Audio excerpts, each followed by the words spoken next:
ने भजन प्रारंभ किया था तो सबके हाथ ऊपर वाले थे, लेकिन धीरे धीरे नीचे आने लगे और जब बाद में तो बहुत से लोग तजवीज करने लगे महाराज। जब हम 2 मिनट हाथ ऊपर नहीं कर सकते दर्द होने लगता है। और मेरे कन्हैया ने तो साथ उसको भारी पर्वत 7 दिनों तक उठाया। याद रखना, कृष्ण की होड़ नहीं कर सकता कोई, उसकी लीलाओं से प्रेम करना है हमें भाई, याद रखना। छोड़ दिया वो, न इहलोक का रहा न परलोक का रहा, वो बीच में लटका रहता है। भगवान ने हमें दिया है, सदुपयोग करिए, गरीबों की रक्षा करिए, भूखों को भोजन कराइए। याद रखना, जब भगवान ने हमें दिया है तो हमें भी तो किसी का सहारा बनना है। बंदो, यही जीवन का सबसे बड़ा सार है। एक व्यक्ति था, अब ध्यान से सुनना, बड़ा पैसे वाला, करोड़पति अरबपति, उसके बैंक बैलेंस भरे हुए थे, कोई पता नहीं कितना पैसा उसके पास, लेकिन नंबर 1 का कंजूस था वो व्यक्ति, एक पैसा भी खर्च नहीं करना जानता। अच्छा, हमारे हिंदुस्तान में कंजूस को एक चीज और बोलते हैं, मक्खी चूस, शायद जानना बोलते हैं, हमारे यहाँ बोलते हैं कंजूस, मक्खी चूस। उसका बैंक बैलेंस बहुत था, कभी उसने भगवान के लिए दान नहीं किया, कभी गंगा नहीं गया, कभी वृंदावन नहीं किया, कभी अयोध्या नहीं गया, कभी कहीं नहीं गया, केवल घर में ही रहता था। एक दिन उसकी पत्नी ने कहा कि तुम यहाँ पड़े रहते हो, घर में जाओ कभी कभी और वृंदावन चले जाओ। तो पहली बार वृंदावन जा रहा है, लेकिन कोई पैसा लेके नहीं गया, पैदल पैदल गया महाराज। लेकिन पत्नी ने कहा कि जब लौट के आओ तो वृंदावन का प्रसाद पेड़े जरूर लाना महाराज। क्या लाना? पेड़े जरूर लाना। जब कथा प्रारंभ हुई थी तो यहाँ भी वृंदावन के पेड़े ही बटे थे पहले दिन, आपको शायद याद होगा। हाँ, वृंदावन के पेड़ों की सुविधा करी थी तुम्हारे लिए। प्रेम से बोलो जय जय श्री। बोले तुम जा रहे हो वृंदावन, पेड़े लेके आना या लड्डू लेके आना, ब्रजवासी का नाम है, वहां ब्रजवासी की मिठाई वाले की सबसे बड़ी दुकान है मथुरा वृंदावन में। बोले लड्डू या कुछ भी लाना, तो वो ठीक है क्या हमारा। और जैसे ही गया, बताया जाता है कि वो कहीं एक पैसा खर्च नहीं किया, क्योंकि घर से लेके नहीं गया।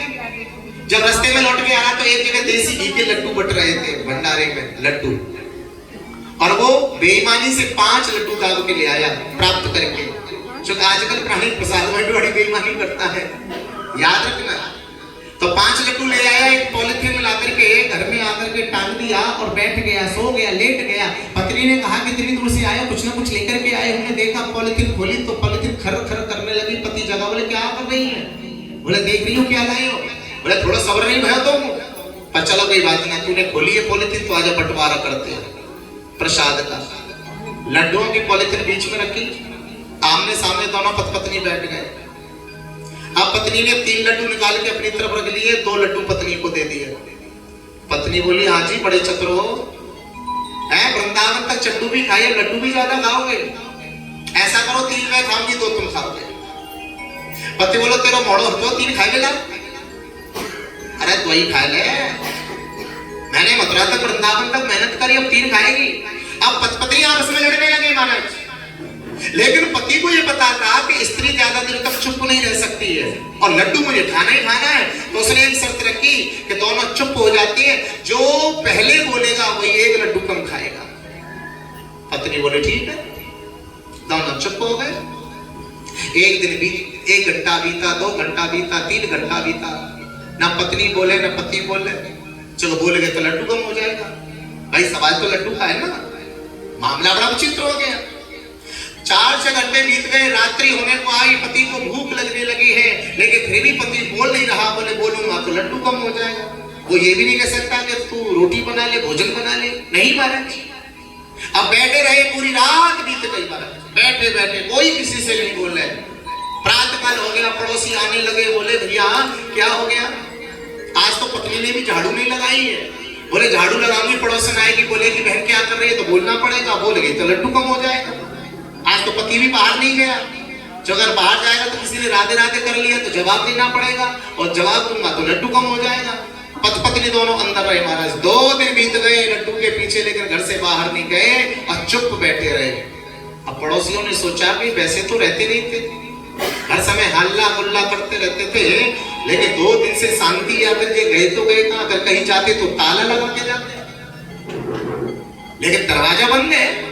देखो तो सही, गए कहां? पड़ोसी इकट्ठे हो गए, 10-20 पड़ोसी आए, दरवाजा देखा तो दरवाजा बंद। दरवाजा खटखटाया, पड़ोसियों ने कहा लगता है कि दोनों ने अंदर ही अंदर कोई बात के पीछे खुदकुशी कर ली होगी, ऐसा करो दरवाजा तोड़ दो। पड़ोसी दरवाजा तोड़ने लगे। अब पत्नी ने सोचा कि दरवाजा टूटेगा और हम बैठे मिलेंगे तो सब बोलेंगे कि तुमने बोले क्यों नहीं है, और तो पड़ोसी बार बार पूछेंगे तो बोलना पड़ेगा, और बोलेंगे तो लड्डू कम हो जाएगा। फिर बोले फिर दरवाजा टूटने से पहले दोनों ने एक सफेद चादर ले ली। चादर समझ रहे हो ना, सफेद ब्लैक, वो व्हाइट चादर लेकर के और लेट गए और अपने ऊपर से डाली और सांस खींच गए महाराज।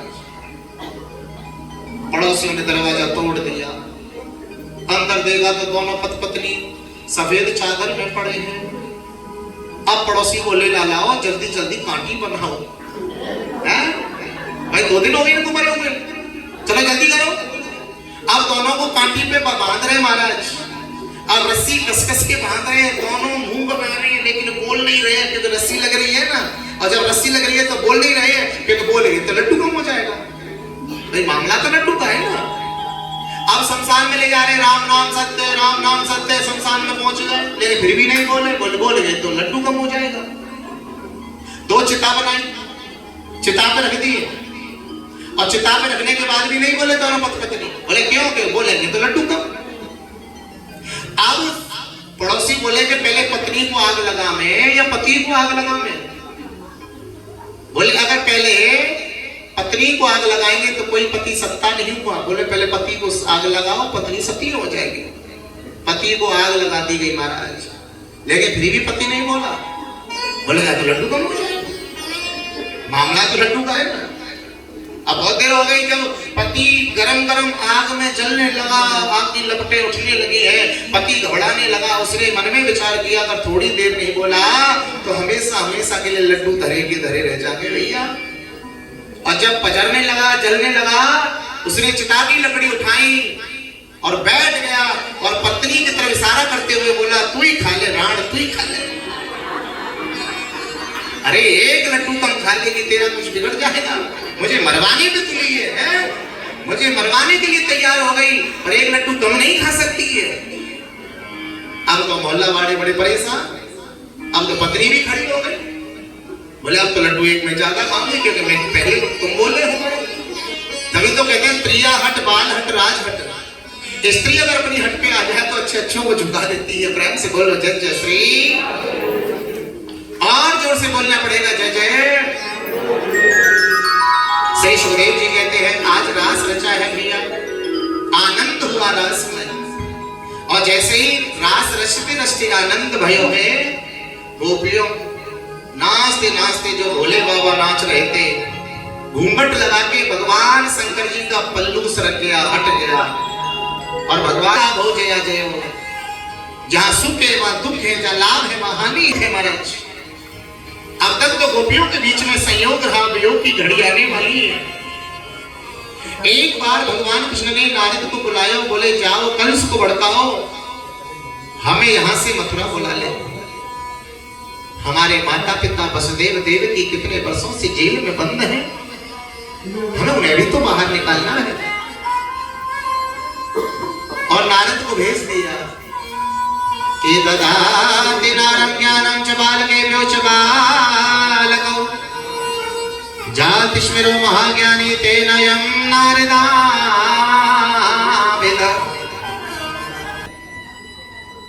चल पड़े और जैसे ही चले हैं अक्रूर जी मन में विचार करते जा रहे हैं, रथ लेकर के जा रहे हैं, सोचते जा रहे हैं, विचार करते जा रहे हैं, कृष्ण का नाम लेते जा रहे हैं। यहाँ भागवत कहती है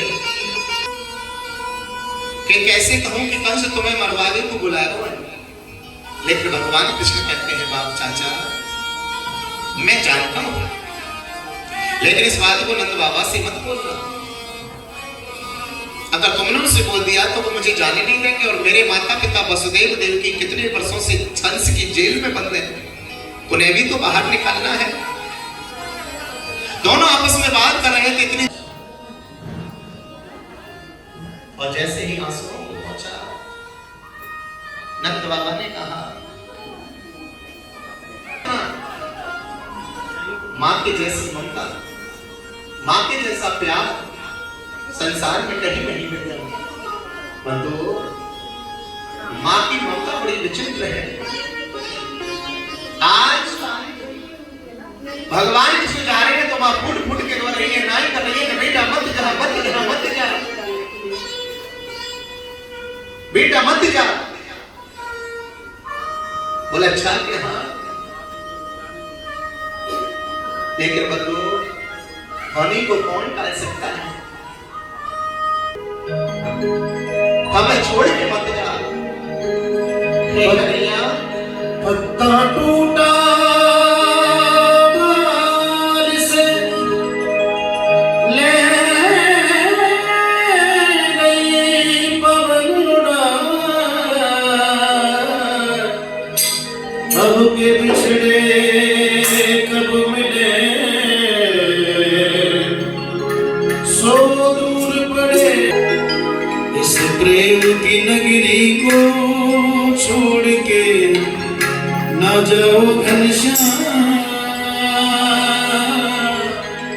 रोए हो ब्रजधाम, रोए हो ब्रजधाम।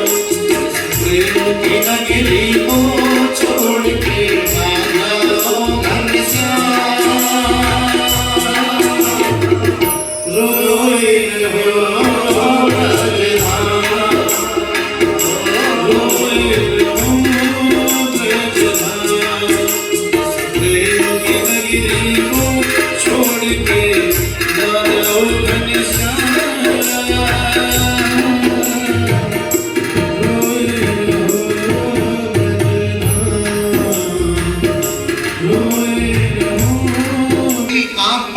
पड़े रह जाए, लेकिन वो तुझे छोड़ने वाली याद रखना।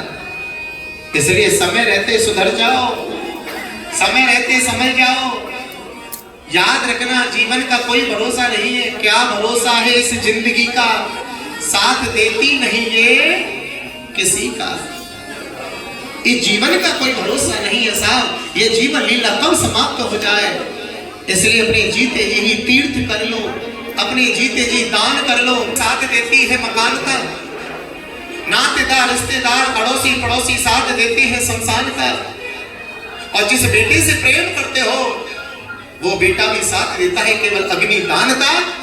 और इसके आगे कौन साथ देगा?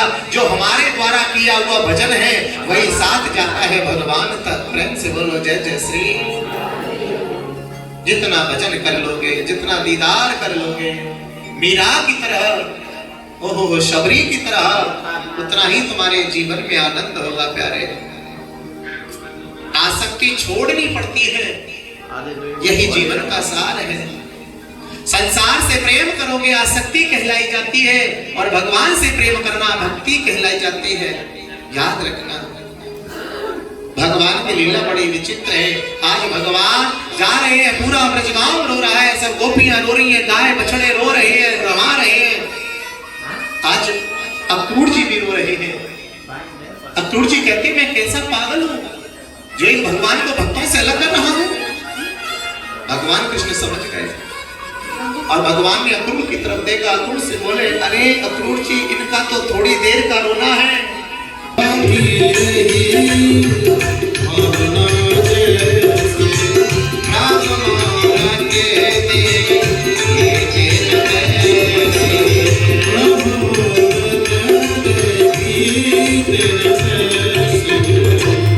जिस प्राणी की जैसी भावना है वैसे ही भगवान की मूर्ति दिखती है कि हर जगह ईश्वर रूप है और भला बुरा नहीं कोई और जागी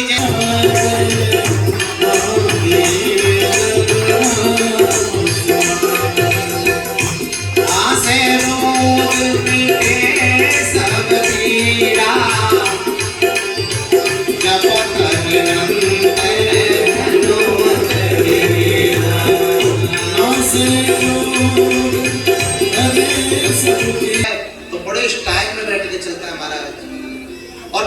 के साथ जाएगा और पत्नी पीछे बैठी होगी तो पत्नी भी बड़े स्टाइल से बैठती है उसके साथ में, फर्श लटका लेगी बगल में। वहां मेला में एक राम जी का मंदिर था, मुझे छोड़ करके और रोवे तो रोवे। और राम जी के मंदिर के जो पुजारी थे वो उस व्यक्ति को रोते हुए देखा तो पूछ लगे बेटा बात क्या हो गई, क्यों रो रहे हो? बोले महाराज नई नई शादी वही 400 महीना बीते और वो मुंह को छोड़ के चली गई, वो खो गई महाराज। अब राम जी के मंदिर ने कहा सुनो पुजारी जी बोल रहे हैं तुझे अपनी पत्नी चाहिए? बोले हाँ। तो ऐसा करो 1.25 मन लड्डू तुलवा के लाओ और राम जी के मंदिर में चढ़ाओ, तुम्हें तुम्हारी पत्नी मिल जाएगी। बोला ठीक। गया हलवाई के पास 1.25 मन लड्डू तुलवाए और एक किसी पात्र में लेकर के सिर पर रख करके आ रहा था महाराज। अब तो साधन हो गया, कौन सिर पर रखता है, पहले लोग सिर पे ही बोझा ढोते थे, आया ना तो सिर पे लेकर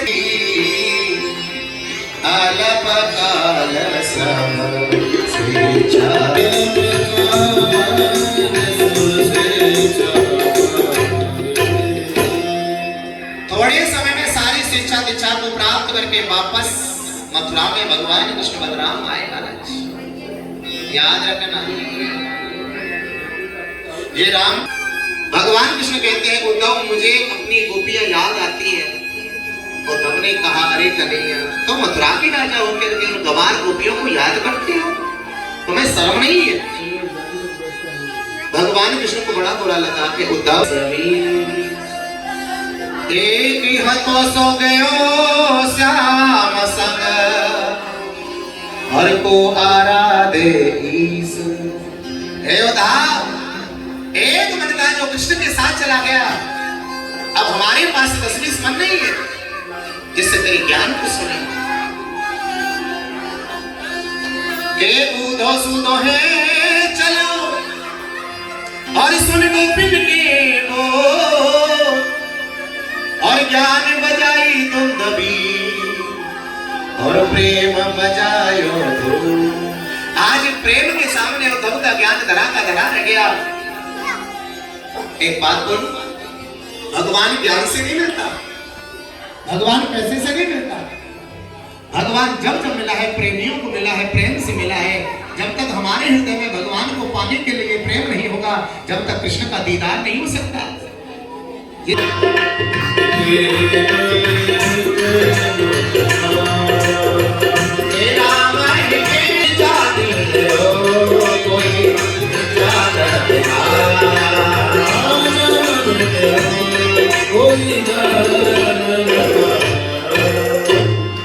भगवान तो केवल प्रेम के पुजारी है प्यारे, राम है केवल प्रेम प्यारा, कोई जानने वाला चाहिए साहब। याद रखना मनुष्याणाम सहस्रेषु कैश्चित् सिद्धये, हजारों प्राणियों में कोई कोई बिरला प्राणी होता है जो भगवान को पाने का प्रयत्न करता है। कि साधन धाम मोक्ष कर द्वारा, ये साधन है भगवान को प्राप्त करने का, भगवान का भजन करने का। ये 84 योनियों में जो तुम्हें मनुष्य का तन मिला है भगवान ने दिया है, ये साधन है जप करने का। पशु पक्षी भजन नहीं कर सकते, याद रखना जीव जंतु भजन नहीं कर सकते। हम मनुष्य तन मिला है और मनुष्य तन पाकर के फिर भी भगवान को याद चले सर, यही का जरासंध था। और देखिए जो राम मंदिर आज जरासंध ने एक बार नहीं 2 बार नहीं 17 बार आक्रमण किया मथुरा में। कितनी बार? 17 बार आक्रमण किया, लेकिन फिर भी भगवान कृष्ण ने जरासंध को पराजित किया। लेकिन फिर भी जरासंध हिम्मत नहीं हारा।